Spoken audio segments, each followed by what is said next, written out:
ఎప్పుడైతే దైవజీవుని మాట విని యోర్దాను నదిలో 7 మార్లు మునిగాడో వెంటనే స్వస్థత కలిగింది.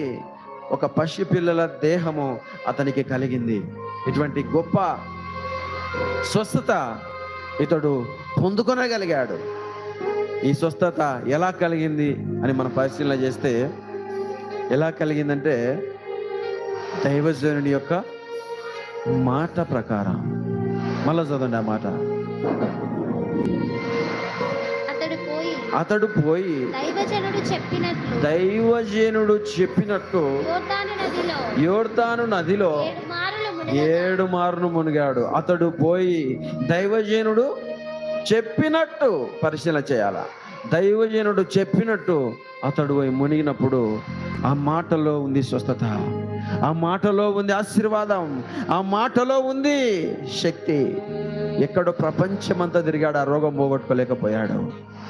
కానీ ఒక దైవజనుని మాట వినటం వలన అతనికి సంపూర్ణ స్వస్థత వచ్చింది, సంపూర్ణ బలం వచ్చింది. అతనికి ఆ సంతోషానికి హద్దులు లేకుండా పోయాయి.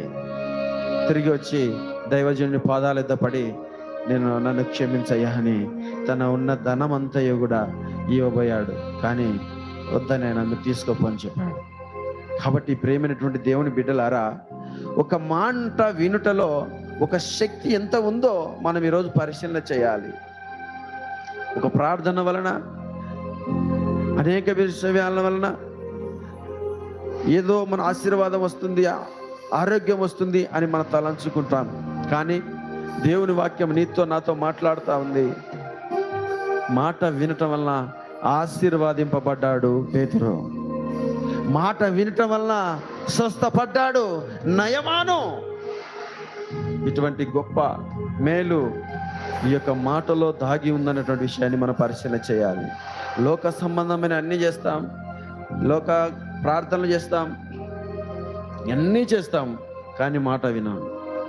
ఆ మాట వినకపోవటం వలన నీ కుటుంబంలో ఎలాంటి మేలు నీవు చూడలేదు. మాట వినడం చాలా శ్రేష్టం. ఆ మాటలోనే ఆశీర్వాదం, ఆరోగ్యం దాగి ఉంది. చాలామంది ఈ మాట వినరు. అయ్యా ఇట్లా కాదు ఇట్లా చేసుకోండి వినరు, ఇట్లా కాదు ఇట్లా పోని వినరు. అందుకబట్టి రోగాలతో, ఎన్నో సమస్యలతో, ఎన్నో దుఃఖాలతో, ఎన్నో కుటుంబంలో వేదనలతో బాధపడుతూ ఉంటారు. అయ్యా దైవజనుడు ఇలాగా చేసుకోయ్యా నీ జీవితం బాగుపడుతుందంటే మాట విన్న వెంటనే ఆ కుటుంబంలో ఆశీర్వాదము స్టార్ట్ అవుతుంది. ఈ పేతురు విన్నప్పుడు ఆశీర్వాదించబడ్డాడు. అటువంటి మాట నీ జీవితాన్ని మారుస్తున్న విషయాన్ని మనము పరిశీలన చేయాలి.